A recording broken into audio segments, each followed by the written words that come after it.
Bismillahirrahmanirrahim. Assalamualaikum warahmatullahi ta'ala wabarakatuh. Selamat pagi anak-anak semua. Apa kabar kalian hari ini? Luar biasa baik ya tentunya. Semoga kita selalu diberikan kesehatan oleh Allah Subhanahu wa Ta'ala. Sekali lagi, Ibu ucapkan selamat datang dan selamat bergabung menjadi keluarga besar SMK Trisima. Selamat mengikuti kegiatan masa pengenalan lingkungan sekolah SMK Trisima tahun 2021. Ibu harap kalian bisa mengikuti serangkaian kegiatan MPLS ini dengan sungguh-sungguh dari awal kegiatan sampai akhir kegiatan. Perkenalkan, nama Ibu Tiara Ayudia Caesari. Di sini Ibu akan menjelaskan salah satu materi MPLS yang menurut Ibu sangat penting ketika nanti kalian sudah mulai pembelajaran berlangsung. Walaupun masih pembelajaran daring di masa pandemi, tetap jangan kurangi semangat belajar kalian ya. Karena pembelajaran daring ini juga tentunya kalian tetap bisa kok menentukan atau menemukan potensi-potensi yang kalian miliki di dalam diri kalian sendiri. Oke, langsung saja ya. Judul materi yang ingin Ibu sampaikan pada pagi hari ini yaitu mengenai 15 cara belajar efektif menurut psikologi. Oke, langsung saja ya. Mohon disimak baik-baik dan dicatat ya. Oke. Nah, setiap manusia itu memiliki kewajiban untuk belajar. Sejak kita dilahirkan, kita dihadapkan dengan kewajiban untuk belajar. Seperti waktu kita kecil, kita belajar cara makan, berjalan, hingga kita besar belajar di sekolah dan juga di lingkungan sekitar kita. Bahkan ada satu hadis menyebutkan, bunyi hadisnya seperti ini, utlubul ilma ilal mahdi ilal lahdi. Artinya, belajarlah kamu dari buaya bayi hingga liang lahat. Artinya belajar itu wajib dari bayi hingga liang lahat atau sampai kita meninggal. Bahkan saking wajibnya belajar itu ada yang bilang kalau belajar itu lebih penting dari makan dan minum. Hah? Kok kenapa ya lebih penting dari makan dan minum? Karena kalau makan dan minum itu kita bisa hitung seharinya kita bisa makan dan minum berapa kali. Tapi kalau misalnya belajar itu setiap waktu kita butuhkan seperti itu. Nah, meskipun ya sebenarnya belajar itu telah kita lakukan sehari-hari, tapi banyak orang nih yang mengasumsikan atau bahkan kalian mungkin mengasumsikan kalau misalnya belajar itu adalah salah satu hal yang tidak menyenangkan. Bahkan belajar itu hal yang sangat membosankan. Betul apa betul? Nah, maka dari itu pada PowerPoint kali ini kita akan membahas tentang bagaimana cara belajar yang efektif menurut psikologi. Langsung saja ya. 15 cara belajar yang efektif menurut psikologi. Yang pertama, rasa kebutuhan untuk belajar. Jadi, rasa kebutuhan untuk belajar akan membuat kita menjadi lebih bersungguh-sungguh dalam belajar. Kesungguhan ini nih yang membuat kita tidak hanya belajar saat moodnya sedang bagus saja, tapi belajar di setiap waktu tanpa merasa terbebani. Dengan demikian, ilmu yang kita pelajari pun akan menjadi meresap keingatan kita. Yang kedua, belajar dimanapun yang kita suka. Nah, ternyata memilih tempat belajar yang kita sukai tentu akan membuat kita senang dan merasa nyaman untuk belajar. Dengan demikian, memilih tempat yang nyaman turut membantu menaikkan mood kita. Ketika mood kita sudah naik, belajar itu akan terasa lebih menyenangkan dan hasilnya pun akan lebih baik. Nah, yang ketiga, cicil pelajaran sedikit demi sedikit. Oke, mungkin banyak dari kita belajar itu menggunakan sistem kebut semalam. Jadi hanya menimbulkan tekanan secara psikologis sehingga ilmunya sulit untuk diserap. Nah, jadi jangan belajar terlalu banyak dalam satu waktu. Coba lebih baik mencicil pelajaran sedikit demi sedikit. Jadi ada baiknya jika kita mengulang pelajaran yang diberikan guru setiap harinya. Yang keempat, bagi waktu belajar. Ada baiknya kalian membuat jadwal pelajaran dan target untuk menentukan kapan kalian harus menguasai materi tersebut. Nah, dengan kalian membuat jadwal belajar dan membagi waktu belajar, kegiatan belajar kalian itu akan lebih terstruktur dan target kalian belajar itu akan tercapai. Misalnya untuk hari Senin kalian akan belajar matematika dan biologi, Selasa kimia dan fisika, dan seterusnya. Jadi akan mempermudah target pencapaian belajar kalian. Yang kelima itu berdiskusi. Nah, walaupun pada dasarnya setiap orang itu memiliki style gaya belajar yang berbeda-beda, ada yang suka belajarnya sendiri di tempat yang sepi, ada juga yang suka belajarnya berkelompok, bersama-sama gitu. Nah, jika kalian tipe orang yang suka belajar berkelompok, tidak ada salahnya untuk mencoba berdiskusi dan bertukar pikiran dengan teman kalian.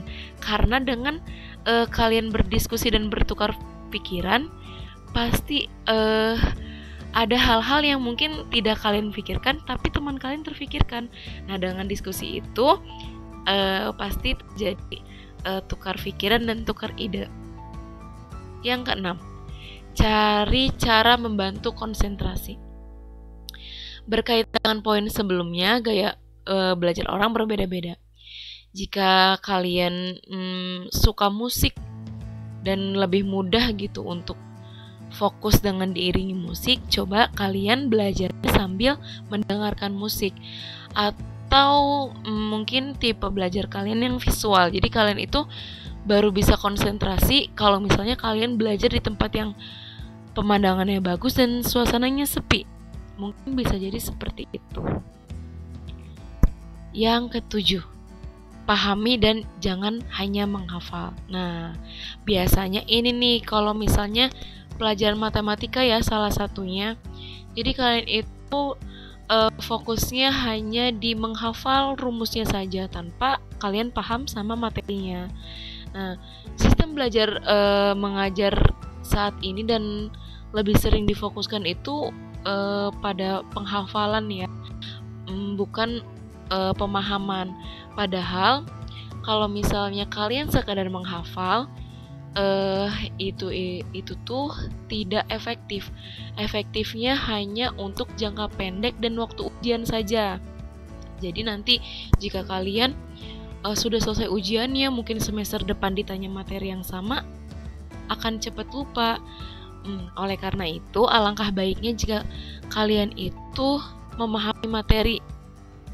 Nah, jadi jangan dihafal tapi dipahami. Dengan memahami materi, itu akan membekas di ingatan kalian. Jadi, kapanpun kalian ditanya soal materi tersebut, kalian bisa menjawabnya karena kalian sistemnya bukan menghafal tapi memahami. Seperti itu. Yang kedelapan, nah jangan malu bertanya. Seperti peribahasa yang kita tahu ya, malu bertanya sesat di jalan. Nah, jangan segan untuk bertanya jika kita tidak memahami sesuatu atau mengalami kebuntuan dalam ilmu. Namanya juga sedang belajar, wajar aja kalau misalnya kalian belum tahu. Wajar aja kok kalau misalnya kalian bertanya. Kita belajar karena memang kita belum tahu tentang ilmu tersebut. Jadi tidak ada alasan untuk malu bertanya. Dan jangan malu bertanya karena takut dicap bodoh sama teman-teman yang lain. Kalian bertanya karena kalian pengen bisa, gitu ya. Jadi sekali lagi, jangan malu bertanya. Lanjut yang ke-9, coba terus meski gagal. Kegagalan merupakan kunci kesuksesan. Kegagalan merupakan awal keberhasilan yang tertunda. Pernah dengar peribahasa itu? Itu peribahasa benar adanya ya. Kegagalan itu merupakan bagian dari pembelajaran ternyata. Tidak ada belajar yang benar jika tanpa melalui kegagalan. Bahkan kegagalan itu dianggap sebagai cara belajar yang paling efektif karena kita mengalami sendiri penyebab dari kegagalan dan mengingatnya sebagai pembelajaran untuk tidak melakukannya lagi. Jadi, coba terus meskipun gagal. Nah, dengan mencoba itu dan misalnya kalian gagal, tidak apa-apa. Tapi kalian harus tahu nih, kalian gagal karena apa. Jadi nanti next time di percobaan selanjutnya kalian perbaiki tuh. Kalian tuh gagalnya karena apa. Nah, di situ kalau misalnya kalian awalnya tidak mencoba, kalian tidak tahu dong apa hal yang menyebabkan kalian gagal itu. Jadi harus mencoba ya, walaupun meski gagal. Yang ke-10, sukai mata pelajaran. Menyukai mata pelajaran atau hal yang sedang dipelajari itu akan sangat berpengaruh ternyata terhadap keefektifan keberhasilan belajar kita. Dengan kita menyukai pelajaran, kita akan lebih bersemangat nih untuk menerima atau menyerap ilmu yang kita dapat. Hal ini berbeda jika kita merasa tidak suka akan mata pelajaran tersebut. Kalau misalnya awalnya sudah tidak suka, mau segimanapun mudahnya materi itu, kalau awalnya tidak suka, pasti akan sulit untuk diserap materinya. Jadi, usahakan suka dulu deh pelajarannya. Baru nanti kalian akan dengan mudah menyerap materi itu. Lanjut, yang ke-11, manfaatkan fasilitas yang ada. Nah, pada zaman sekarang ini fasilitas belajar yang tersedia itu tidak cuma berupa buku pelajaran, LKS, atau buku kumpulan soal-soal. Nah, kini kita bisa belajar dari internet, video, atau televisi yang menyediakan tayangan edukatif seperti yang dari Kemendikbud ya. Jadi manfaatkan semua fasilitas sebagai pendukung proses belajar kalian. Biasanya materi pelajaran yang tersedia di internet, video ataupun televisi berbentuk edukasi itu jauh lebih menarik dan bentuknya sederhana gitu. Jadi mungkin bisa dengan mudah kalian pahami materinya dibandingkan dengan yang di buku paket ataupun LKS. Lanjut, nah yang ke-12, membuat review atau peta konsep ya, atau peta materi. Oke, mungkin bagi kalian yang sulit memahami materi, coba deh dibuat review materi atau peta konsep dari materi yang sedang dipelajari. Nah, dengan membuat review atau peta konsep itu memudahkan kita untuk memahami inti dari materi yang sedang kita pelajari. Selain materi yang kita buat itu bisa menjadi bahan belajar yang lebih simpel. Yang ke-13, membuat kesimpulan. Cobalah untuk menarik kesimpulan dari materi yang sedang dipelajari. Hal ini akan menunjukkan apa saja output dari kegiatan belajar kita, dan kita bisa membaca kesimpulan ini berulang kali untuk membuat ilmu kita semakin tertanam di otak kita. Yang ke-14, nah ini ya, tidak kalah penting, coba latihan soal. Nah, dengan mengerjakan soal atau memecahkan sebuah kasus atau materi yang sedang dipelajari itu akan mengukur sejauh mana pemahaman kita akan materi tersebut. Dengan demikian, kita bisa menilai nih pada bagian mana yang harus ditingkatkan dan pada bagian mana kita telah menguasai materi tertentu. Yang terakhir dan yang paling penting ya, walaupun ini ditaruhnya di terakhir, tapi ini adalah hal yang penting dan yang harus kalian lakukan sebelum dan sesudah kalian belajar. Jangan lupa berdoa. Belajar itu kan merupakan usaha kita untuk menjadi seseorang yang pintar dan berguna. Belajar juga bisa mengubah kita dari yang awalnya tidak tahu menjadi tahu. Namun, tidak ada usaha yang sempurna tanpa diiringi doa.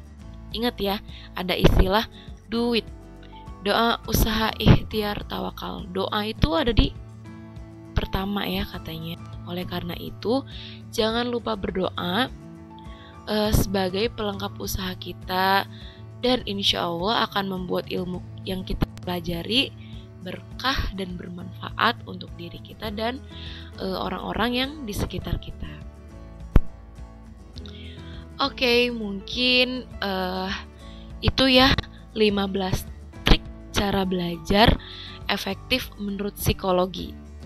Jadi Ibu harap jangan kalian dengarkan saja materi ini, tetapi harus dipraktekkan di dalam kehidupan sehari-hari, mau di rumah ketika belajar online ataupun nanti insya Allah kalau kita belajar tatap muka. Mungkin cukup sekian ya yang Ibu sampaikan untuk materi MPLS pada pagi hari ini.